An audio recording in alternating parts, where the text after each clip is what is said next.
Hello everyone, very warm welcome to my channel learning with Komal. तो आज की इस वीडियो में लेकर आए हैं जीएसटी एंड कस्टम्स लॉ के 3 इम्पॉर्टेंट टॉपिक। मैं बात कर रही हूँ यूनिट 1 के 3 important topic, rationale of GST, GST council and GST network. इन तीनों को हम कवर करेंगे। इससे पहले ऑलरेडी मैंने 2 वीडियोज़ अपलोड कर रखी हैं यूनिट 1 पे, और ये हमारे कुछ 3 इम्पॉर्टेंट टॉपिक हैं, तो इसीलिए मैंने इसके लिए सेपरेट वीडियो बनाया है। वीडियो को लाइक शेयर एंड कमेंट ज़रूर करें, चैनल को सब्सक्राइब ज़रूर करें, क्योंकि आपके लिए ही हम वीडियोस बनाते हैं। और जीएसटी की प्लेलिस्ट आपको ज़रूर मिल जाएगी, प्लेलिस्ट सेक्शन ज़रूर चेक करें चैनल का, ताकि आप अकॉर्डिंगली सारी वीडियोस वॉच कर पाएँ। चलिए स्टार्ट करते हैं। तो सबसे पहले बात करेंगे रैशनली ऑफ जीएसटी की। तो यहाँ पे हमें 3 पॉइंट्स गिवन है रैशनली के बारे में जीएसटी के। नंबर 1 बोला गया कि जीएसटी एक वैल्यू एडिड टैक्स है जो गुड्स एंड सर्विसेज की मैन्युफैक्चरिंग, गुड्स एंड सर्विसेज की सेल, कंजम्पशन, इन पे लिवाई किया जाता है। मतलब अगर आप गुड्स एंड सर्विसेज मैन्युफैक्चर कर रहे हो तो भी जीएसटी लगेगा, सेल कर रहे हो तो भी जीएसटी लगेगा, कंजम्पशन हो रहा है एज अ कंज्यूमर, आप कंज्यूम कर रहे हो गुड्स एंड सर्विसेज तो भी जीएसटी आपको पे करना होता है, राइट। तो जीएसटी एक comprehensive and continuous chain of tax credit भी ऑफर करता है। टैक्स क्रेडिट का मतलब यहाँ पे क्या होता है? टैक्स क्रेडिट का मतलब अगर आप, ये एक तरीके की चैन होती है। कहने का मतलब ये है कि मान लो कि आप एक मैन्युफैक्चरर हो, ठीक है, आप एक मैन्युफैक्चरर हो, आपने फॉर एग्जांपल, यहाँ पे हम एग्जांपल से समझेंगे इसको। फॉर एग्जांपल आपने एक प्रोडक्ट बनाया जिसका नाम है प्रोडक्ट ए, ठीक है। अब इस प्रोडक्ट ए को बनाने के लिए आपके जो इनपुट्स लग रहे हैं, आपके जो रॉ मटेरियल लग रहे हैं, फॉर एग्जांपल ए को बनाने के लिए आपको बी भी परचेज करना पड़ रहा है, सी प्रोडक्ट भी परचेज करना पड़ रहा है, डी परचेज करना पड़ रहा है, ई परचेज करना पड़ रहा है, ठीक है। आप हो मैन्युफैक्चरर और आप ए प्रोडक्ट बना रहे हो, और इस ए प्रोडक्ट को बनाने के लिए आपको ये 4 इनपुट्स की ज़रूरत है, ये 4 रॉ मटेरियल्स की ज़रूरत है।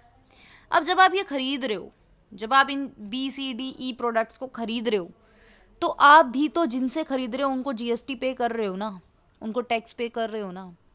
तो कहने का मतलब ये है कि जब आप ए प्रोडक्ट बना लोगे, ठीक है, जब आप ए प्रोडक्ट बना लोगे तो जो भी टैक्स आपने इन बी सी डी ई को खरीदने में पे किया उसको आप माइनस कर पाओगे। मतलब for example B C D E चारों प्रोडक्ट खरीदने पे आपका टोटल, मैं बता रही हूँ, टोटल मान लो आपको 40 रुपीज़ आपको टैक्स देना पड़ गया, ठीक है। अब आपने ए प्रोडक्ट बना लिया, ठीक है, ए प्रोडक्ट बना लिया।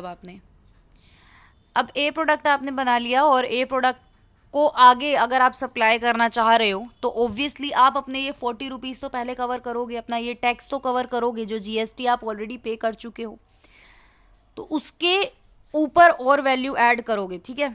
जो भी फॉर एग्जांपल अब ए को आगे आपने, फॉर एग्जांपल ए प्रोडक्ट है 100 रुपये का, और फॉर एग्जांपल जीएसटी का जो रेट है वो है 28%, एग्जाम्पल लेके चल रहे हैं हम। तो अगर इस 100 ए प्रोडक्ट को आगे आप सप्लाई कर रहे हो और ये 100 रुपये का है और 28% इस पर जीएसटी लग रहा है, तो आप आगे ऑब्वियसली 128 का ही इसको सेल करोगे, ठीक है।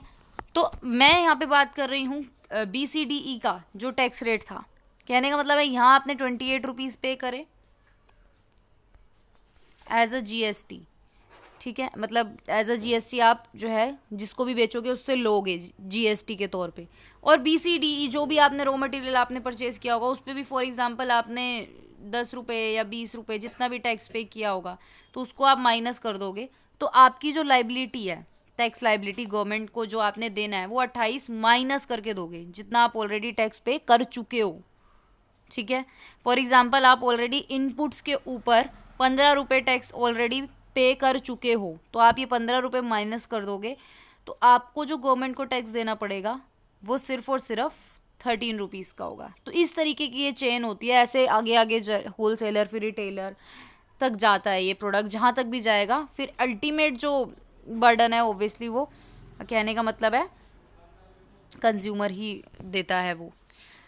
अब तो यहाँ पे लिखा हुआ the supplier at each stage is permitted to avail credit of GST. तो यहाँ पे हर स्टेज, सप्लाई के हर स्टेज पे जीएसटी क्रेडिट मिलेगा, जो वो ऑलरेडी सप्लायर पे कर चुका है वो माइनस करने का उसको हक मिलेगा on the purchase of goods and services. तो इसीलिए जो भी वैल्यू ऐड हो रही है हर स्टेज पे वो जीएसटी के अंदर टैक्स की जाएगी, and there is no tax और कैस्केडिंग नहीं होगी। कैस्केडिंग का मतलब है कि टैक्स के ऊपर टैक्स नहीं लगाना पड़ेगा, जैसा वैट में हुआ करता था।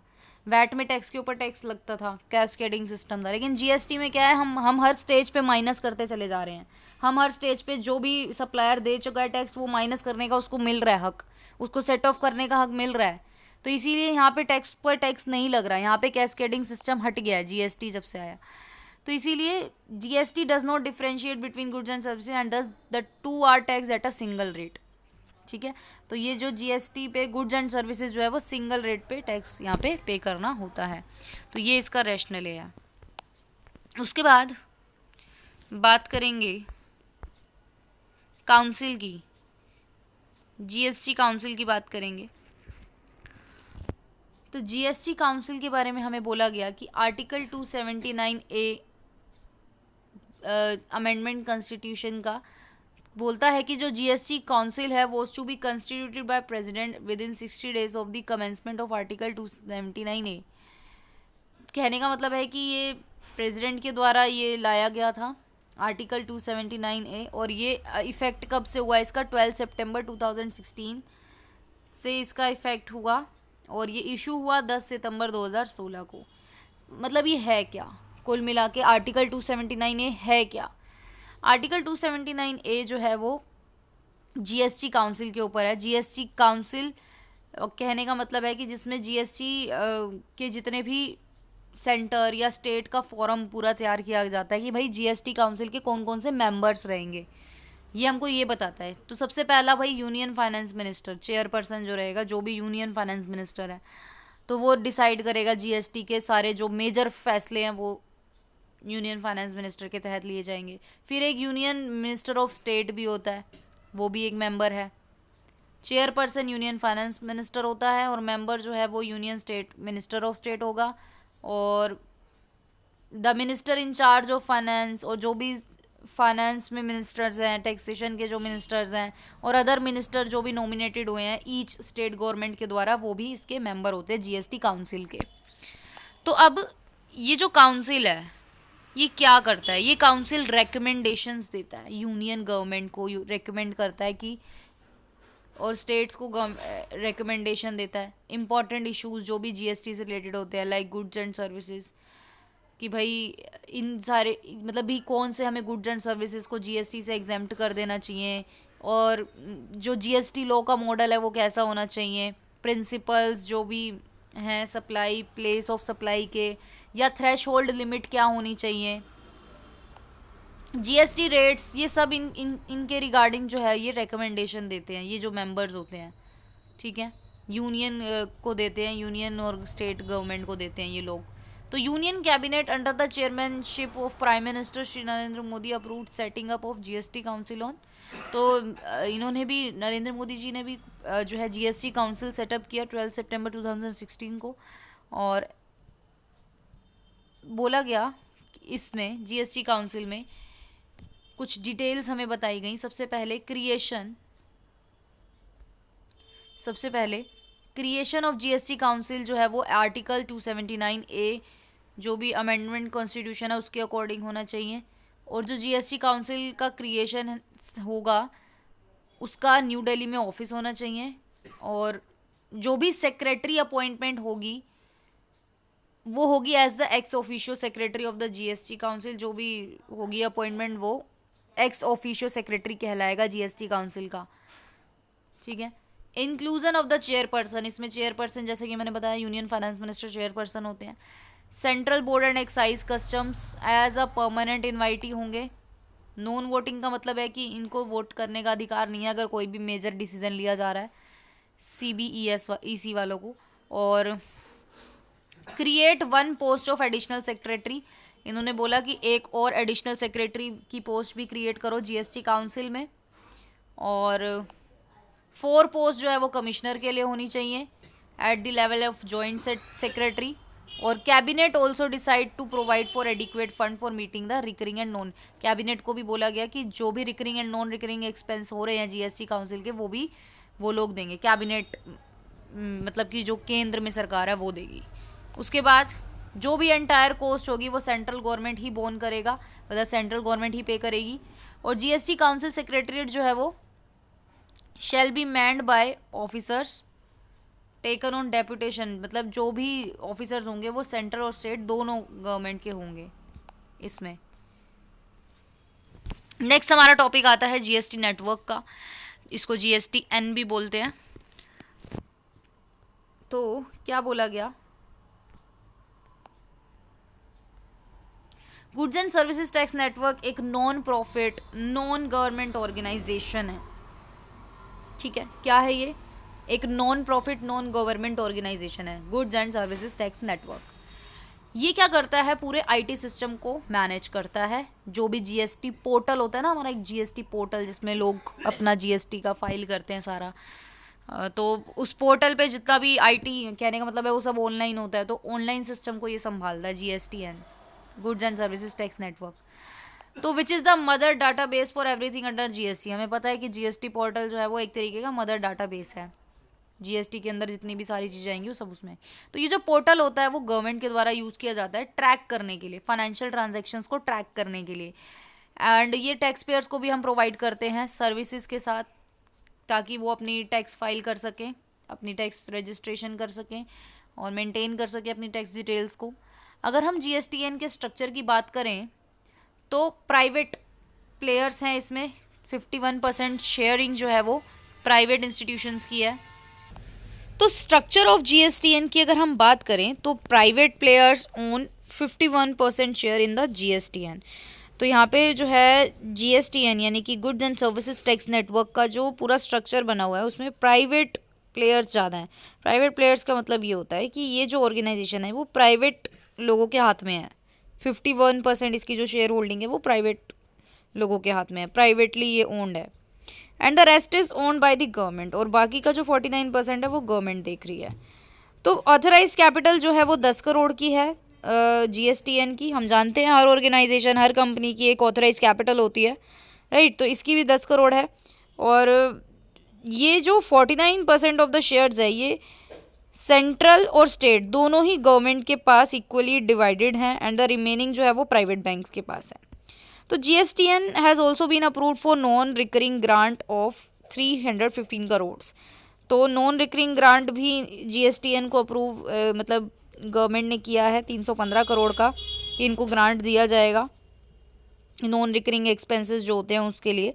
और the contract for developing this vast technological backend was awarded to Infosys. तो इन्फोसिस ने इस पूरे जो है इसको तैयार किया है, टेक्नोलॉजिकली जो बैकएंड कह सकते हैं वो इन्फोसिस ने किया है सितंबर 2015 ने।